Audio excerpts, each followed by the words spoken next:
Welcome everybody.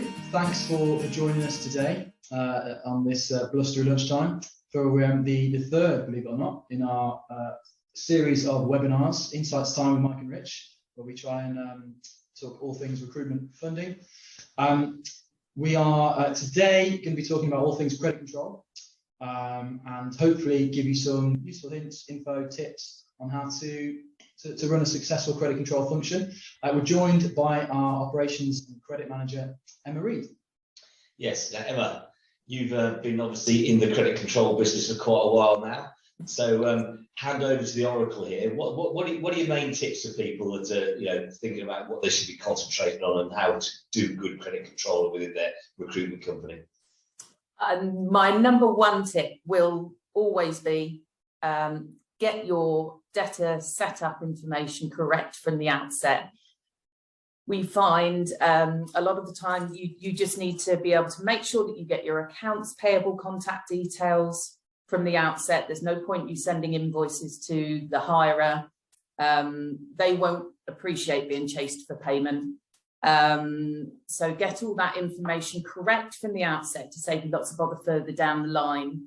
Always look at your contact details, look at your billing requirements. How do they need you to bill? Do they need you to bill by site, by candidate? Do they require POs? POs are really difficult to rectify further down the line. And actually, if you can get it right from the outset. POs, purchase order number, yeah? Purchase order number, yes, sorry. No, sorry, not going to You love anachronisms.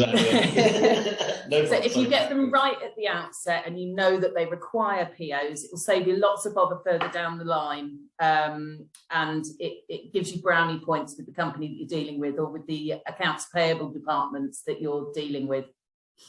Yeah. So that would be my number one tip. Yeah, and is that what you see commonly with our clients, whereby if there's an issue, you were ending up just trying to get back and get all the detail on there they're required just to say they will pay, yeah? Yeah, if you get that detail right and you're sending the invoices to the right place and you've got the right details to phone up and ask them, have they got the invoice? What payment terms have you got set on the account? All of that kind of stuff. It saves you all of that time. You don't want to be going on the website or trying to speak to the hirer to get contact details after the fact. You just want to make it as quick and easy as possible. So yeah, you have a real emphasis on just do the legwork at the beginning and it will pay off and your account will then invariably run much more slick, basically. A lot of that, I guess, is about establishing that relationship as well. Knowing who to speak to, introducing yourself to them so they know who you are, making sure that you've got that relationship in place. Absolutely.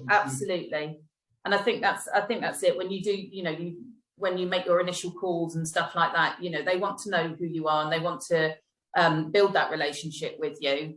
And they will have a set criteria that they need to tick off in their accounts payable team. And you just need to understand what that criteria is in order to get your invoices paid when they're due. Yeah, absolutely. Okay, great. So accuracy, yeah, number one. I think when we were rehearsing this, we all said accuracy, number one. Get it absolutely accurate, okay? Absolutely. But before you start dealing with people, Emma, the point two that we discussed. So I would always say just know who your customer is. Do credit check them. Do try and get yourself some debtor protection cover for peace of mind. Ensure that you get a contract with them and get it signed. So what you don't want to do is find that you haven't put your contract in place, which will mean that they will exercise their own contract, and their own contract is likely to have less preferable payment terms on it than you will be expecting and that you need in order to manage your cash flow. So I would always say just make sure that you know who the business are and that they look creditworthy and that you can, do a bit of digging before you set out so that you know that the company is going to be able to pay you back. Okay. And your team obviously are responsible for keeping the debt turn positive on behalf of our clients. So just give us a little bit of an idea about the day-to-day activities and the follow-up chasing that you do. So, I mean, I think that's the thing. We have a lot of automated processes for our chasing, so automated letters. However, it's never as good as getting someone on the phone and actually making contact. So I would always encourage people to do that and make sure that they contact and verify invoicing when it's originally generated, make sure it's been received in the right place. So we spend a lot of time doing that kind of verification to make sure that the invoicing is going to the right place, so that at a later point you can't have the excuse that no, we haven't got it, or it's not on our system, you know, it's been sent to the wrong people. So I think the automated processes all, you know, run along on this side, but day to day we are phoning and verifying invoicing and chasing up to make sure that payments are going to come in when they're expected. Yeah, and I think it's interesting because a lot of people who set up recruitment companies, if you're thinking about doing that, you know, are used to, you know, oh, we've got to supply the staff, get them out there, etc., etc. Yeah. And the old credit department, oh, they're really the business development department, etc. You know, you've got to put these disciplines in place. And actually, what you described there is actually just keeping that contact with the customer, getting the accuracy right. Yes. Making sure they've got everything, so they've got no excuse not to pay. Yeah, fair comment. Yeah, and I think it gives them that personal touch. So if you're in touch with them and you are verifying invoicing, and you know that you speak to these people regularly, what you're trying to do is to make sure that you're at the front of the queue. If they, you know, if they hit a situation where their cash is restricted, they're going to have a massive invoices that they need to pay. But if they've got a relationship with you, when you phone up and, you know, try and see if you can get to the top of the list, they are more likely to be able to look on you favourably, should we say? Yeah, absolutely. So good old so-and-so, they're really good at supplying the candidates. They supply them on time. They supply good workers. Good feedback from the accounts department. People at the top say, yeah, make sure we look after them. Yeah. Yeah. Okay, and you know, avoiding bad payers.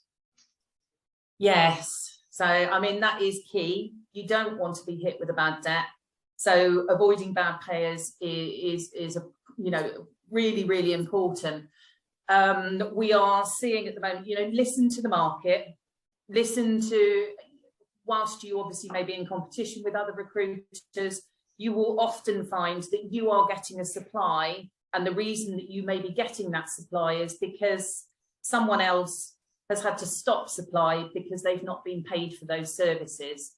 So with the best will in the world, you need to keep, you know, having these discussions in the market to make sure that you're not going to be the next on the hit list. I think what we're seeing a bit of at the moment is cases of fraud where people are trying their best to create a scam. And I think the only advice I can give for that is, you know, if you get a deal and it seems too good to be true, you need to be looking at it, you need to be suspicious, and you generally these things are too good to be true. So just be on the alert, and try and make sure that you know what the signs are that you're looking for, and make sure that in the marketplace there aren't other people that are experiencing this type of fraud. You know, it will be the same companies going around, so just keep an eye out for it. And the other one we see, classic case, they do know who you made this distinction earlier on about make sure you know who you're dealing with. They say, yeah, we know who we're dealing with.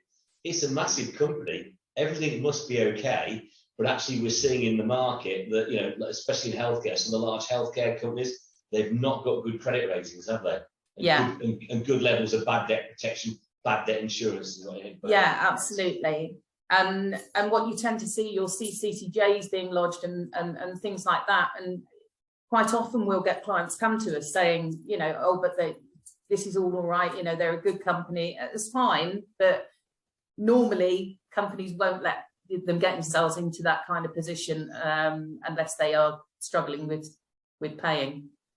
I think it shows how the company's being run, doesn't it? So they may be a huge, you know, household name company, but if they're not being run correctly, do you want to be doing business with them? Because at the end of the day, it's all well and good making placements and getting Yeah. candidates out the door. But if your clients aren't paying you, you're not making any margin. So that's what it comes down to. It's about doing that due diligence. Yeah, I think that's a great point there, Rich. When you go from actually working as a recruitment consultant to then running your own business, as a recruitment consultant, you might lose your, you lose your commission because actually you haven't made that profit. When it's your business, that will hit you in the pocket. You will lose. A sale is not completed until the money is in the bank account. And just to recap on what Emma covered there is, know you're dealing with, credit check them, get the information absolutely accurate, have as good a relationship with the accounts department and the people who are paying as with the people who are giving you the order. Listen to the market.